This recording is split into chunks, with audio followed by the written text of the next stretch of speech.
আসসালামু আলাইকুম ভাই ব্রাদার। কথা হচ্ছে যে আপনারা যে যাই কিছুই বলেন সেই কথাটা মুখের কথা যেন ওইটা যেন ফিরাই নিতে না হয় সেভাবে কথা বলবেন। তো কথা বলার জন্য তথ্য উপাত্তর ভিত্তিতে আসলে কথা বলা উচিত, শুধু একঘেয়েমি করে কথা বলে যাওয়া আসলে উচিত নয়।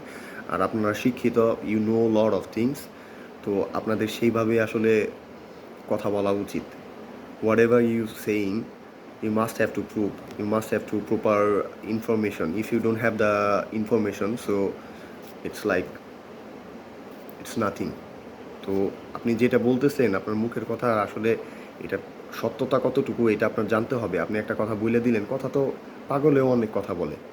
তো আপনার নিজের হচ্ছে ওয়েটটাকে নষ্ট করেন না এরকম কথা বলে, যে স্বৈরাচারের হয়ে কথা বলতে যায় নিজের যোগ্যতাটারে প্রশ্নবিদ্ধ করেন না। তো আপনাদের প্রতি এটাই হচ্ছে আমার রিকোয়েস্ট থাকবে। আর হচ্ছে আওয়ামী লীগের নাম নেওয়া হচ্ছে, আমি মনে করি সগীরা গুনাহ। আওয়ামী লীগ যে গণহত্যা চালাইছে, যে কাজ করছে, যে ধরনের আচরণ করছে, তো আওয়ামী লীগের হয়ে যদি দালালি করতে যান তাহলে আপনি আপনার যোগ্যতা হারাবেন। কারণ হচ্ছে বাংলাদেশের মানুষ আওয়ামী লীগকে চায় কি চায় না, আপনারা এই যে একটা অস্থিতিশীল পরিস্থিতি সৃষ্টি করতে চাইতেছেন বা ফেসবুকে পোস্ট দিতেছেন, এটাতে আপনাদের নিজের যোগ্যতা প্রশ্নবিদ্ধ হইতেছে। So I don't really expect that.